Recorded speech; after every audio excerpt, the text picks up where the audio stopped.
puso. Kasi ang nangyayari, performance. Hindi naman tayo performance sa Lord eh. Puso ang hinahanap ng Lord. Hindi perform. Madaling mag-perform. Pwede kang mag-perform ng sabihin natin, gawin mo yung isang bagay na kakaiba. Perform yun. Maaring sumasayaw ka, kumakanta, tumutugtog, umaawit sa Lord, pero yung puso. Sabi nga ng inawit natin, napakaganda, di ba? Ating idolo, pusong dalisay. Ang hinahanap lagi ng Lord, yung puso, hindi yung performance. Kasi maraming tao, ang gusto, performance. Yung talagang makita, galing, ganyan. Pero, yung heart. Nasaan yung heart?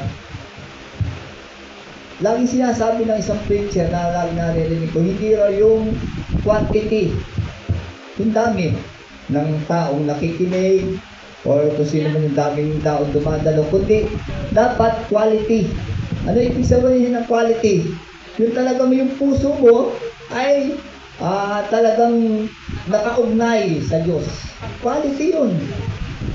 Kasi yung puso mo, inihahanda mo, unang-una sa pagpupuri sa Panginoon, pangalawa, yung pakikinig ng salita ng Diyos. Mahalaga yun. Yun yung tinitingnan ng Diyos. Hindi yung tama, nagpe-perform, gumagawa, bawat isa sa atin may kanya-kanyang talents or gifts na ibinigay ang doon. Mga talents, ayan, mga bata, talents yan eh. Yung iba naman, gifts na ibinigay. Pero ang tanong, paano natin ginagawa? Sabi nga ng Bible, naalala ko, mapunta man, makamit man natin yung lahat ng mga talents or gifts kung wala naman tayong pag-ibig, useless. Yun. Kaya mga kabataan, para sa inyo, yun. Ngayon, pag-aaralan natin, habang ako'y nagbabasa ng salita ng Diyos, sino may lagi nagbabasa ng salita ng Diyos?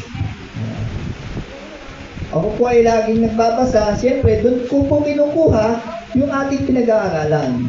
Kasi napakahalaga ng pag-aaral, lalo na kayong mga bata, nag-aaral kayo, di ba? Nag-aaral, ano yung natututunan sa school? O, tamang asal. Pero pagdating sa Bible, mayroong mas mahalaga. Yan.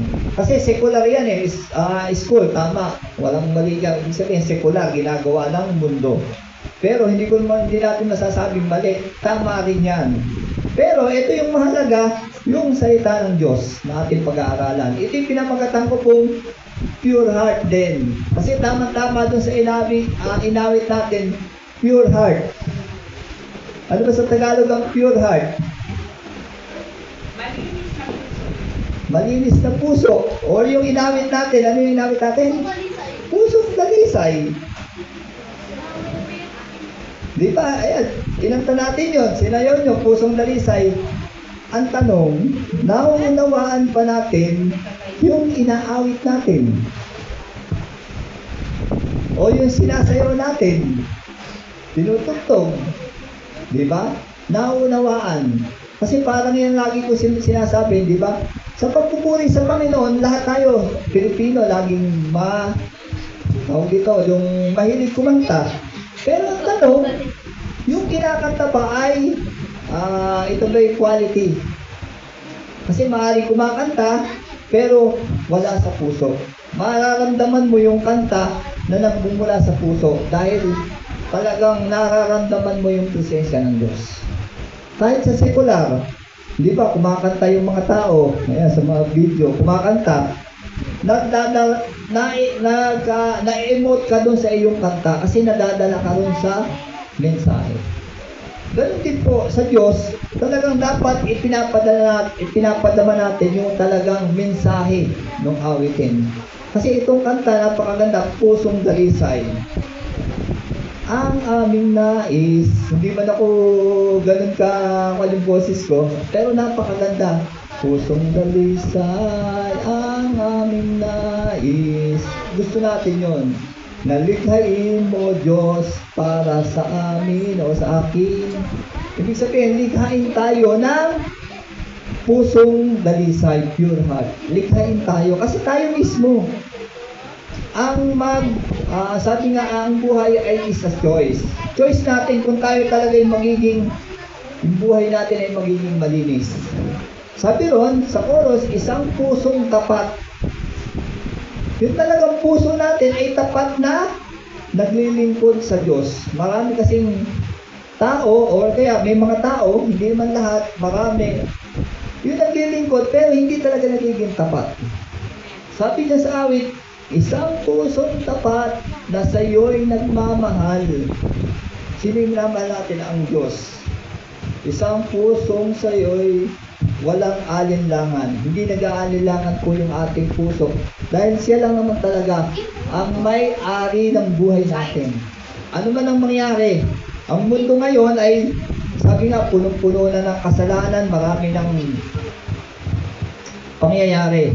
Alam niyo ba, yung nababalita ngayon, yung mga asteroids, babaksak na raw. Hindi ba nakabalitaan? Lagi sa FB. Babaksak na raw yung asteroid, sabi, 2026 na o 2029. Lagi marami tayong nababalitaan. Pero ang tanong, kumusta ang buhay? Kasi, sabi ng Bible, sa isang kisap mata, mangyayari yung mga bagay. Tayo, kukuhanin ng Panginoon. Kumusta yung ating buhay? Are we ready na talagang sumalubong sa Panginoon? Kasi hindi tayo magiging ready kung yung buhay natin ay hindi naka-angkla sa Panginoon. Hindi ready yun. Ang ready, talagang tayo, nananampalataya tayo talagang yung ating Diyos ang ating pinapanampalatayaan. Yun yun. Yun yung pure heart na kailangan nating magawa everyday. Kasi wala namang perfectong tao. Hindi ko masasabing, ako, perfecto ako. O sabihin na natin, man of God, na perfecto na. Walang taong perfecto, kundi lahat nagkakasala. Pero, ang tanong, pag nagkasala ang isang tao, paano siya nagbabago? Or, yung kanyang buhay ay hinihingi ba niya ng tawad kagad? Kasi iba yung nagkasala ka pero nagmamatigas ka.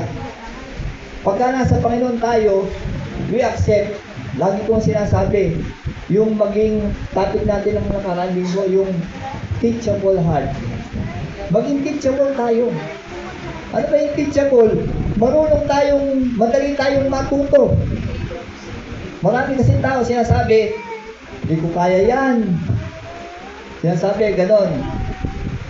Sino ba yung Selanay Atora? Nag-aaral ka ba ng farmers? Nag-aaral ka ba sa Agri? Agri. Pag-aaral ng pagsasaka? Hindi naman, di ba? Si Maribel, nag-aaral ba ng pagtitinda? Ala naman. Ako, hindi naman din ako nakapag-aral ng high school lang tapos ko. Si Nanay Nita, elementary? Oh. Ibig sabihin, may natututunan tayo sa mga bagay. Ang mahalaga kasi rito, pinupunto ko, yung may natututunan tayo sa isang bagay. Natututo tayo. Hindi natin alam, pero handa kang matuto. Handa mong pag-aralan. May mga tao kasing gano'n na ayaw matuto. Hindi ko alam, kasi choice niya yun eh. Pero ang sinasabi ng salita ng Diyos, matuto tayo. Wala namang perfecto. Si Lord naman talaga yung nagbibigay ng wisdom, knowledge. Ang mahalaga, hindi po natin ito. Sabi ng salita ng Diyos, kung kulang daw tayo ng kaalaman, anyone of you lack of knowledge, ask Him. Hindi daw tayo sa Panginoon ng wisdom. Ibig sabihin, magagawa natin ang lahat ng bagay.